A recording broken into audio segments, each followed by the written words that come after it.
ABM Riazul কবির কাউসার। ধন্যবাদ আপনাকে, ধন্যবাদ সম্মানিত সহযোগবৃন্দ, বিসিএস এর প্রশ্ন ফাঁস যারা কোথায় যাচ্ছি আমরা? ধন্যবাদ। আমরা রাজনীতিবিদ, আমাদের কিন্তু একটা দুর্নাম আছে যে মাইক পাইলে ছাড়ি না। মুন্নি আপা তো সব বলে ফেললেন। আবেদ কার সময় ড্রাইভার ছিলেন, এটা কি স্পষ্ট করেছেন? না, উনি কয়েকজনের নামই বলেছেন। নো, স্পেসিফিক একজনের ড্রাইভার ছিলেন, চারজনের ছিলেন না। এটা কিন্তু ডকুমেন্টারি। উনি কে, সময়টা কত সাল? 3 থেকে 6 সাল, এবং 12 বছর আগে কিন্তু তাকে সাসপেন্ড করা হয়েছে, মানে চাকরি 2014-তে চাকরি করা হয়েছে। তার মানে কি?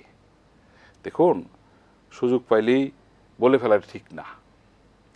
আজকে যে সরকার বা দুর্নীতি দমন কমিশন যে ব্যবস্থাগুলি নিচ্ছেন, কোনো রাজনৈতিক দল ক্ষমতায় থেকে তার নেতা কর্মীদের ব্যবস্থা নেওয়া, এটা কি নজিরবিহীন না? সাধুবাদ জানাচ্ছেন কি না? এটা বুঝতে হবে। কোটার কথা, কোটা কি আছে নাকি এখন? কোটা আছে এখন? প্রথম দ্বিতীয় শ্রেণীতে নেই, কিন্তু 18 সালের পর থেকে কি আছে? হ্যাঁ, কিন্তু নিচের দিকে আছে। আমি বলছি কোনটা? 18 সালে গভর্নমেন্ট বাতিল করে দিয়েছে আন্দোলনের পরে, রাইট? এখন মুক্তিযোদ্ধার পর্ষদের একটা ছেলে হাইকোর্টে গিয়েছে, হ্যাঁ, হাইকোর্ট বলছে এটা কোটা থাকতে পারে। চেম্বার জাজে গিয়েছে, তারা ফুল কোর্টে পাঠানো হয়েছে। এটা ছাত্রদের দাবি তো বাতিল ছিল না, রাইট, সংস্কার ছিল। কি দাঁড়াইলো বিষয়টা? আপনারা বাতিল করলেন কেন? না, সেটা তো সংস্কার তো আর কোর্ট করতে পারবে না। মনে করেন কালকে যদি কোর্ট বলে কোটা থাকবে, এখন উনি তো আবার ফাঁকিতে বলে 56% কোটা নাকি। দেখেন তথ্য কত মানে বিপজ্জনক। 16, 17, 18, 3 বছরের বিসিএসে পর্যাপ্ত কোটার মানে মুক্তিযুদ্ধ কোটার লোক পাওয়া যায় না, যার জন্য 76 থেকে 86% কিন্তু সরাসরি কোটায় মেধা তালিকায় কিন্তু ভর্তি হয়েছে।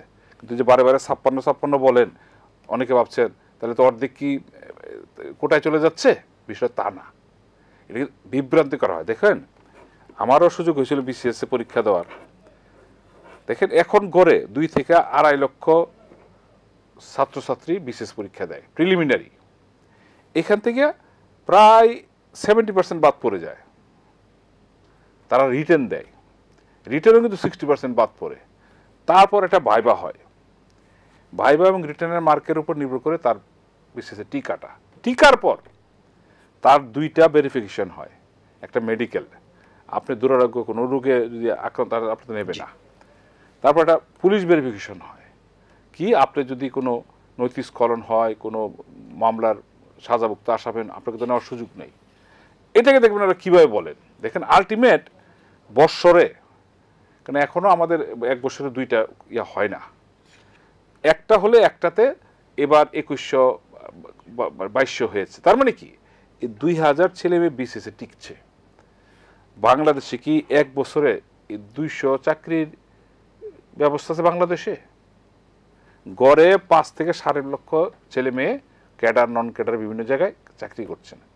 আজকে রিটেন, ভাইবা, প্রিলিমিনারি এগুলো কি কোটা যারা তাদেরকেও অবশ্যই করে আসতে হবে। তো তাহলে কোটাটা কখন অ্যাপ্লাই হচ্ছে তার? কোটাটা তো হবে সে ওই না, আমরা যেমন পাবলিক বিশ্ববিদ্যালয়ে দেখেছি, আমরা নিজেরা পাবলিক বিশ্ববিদ্যালয়, সেখানে যেমন আমাদের একটা কম্পিটিশনে যেতে হয়, কিন্তু যারা কোটায় থাকে তাদের শুধুমাত্র একটা পাস মার্ক বা ন্যূনতম মার্ক পেলেই হয়।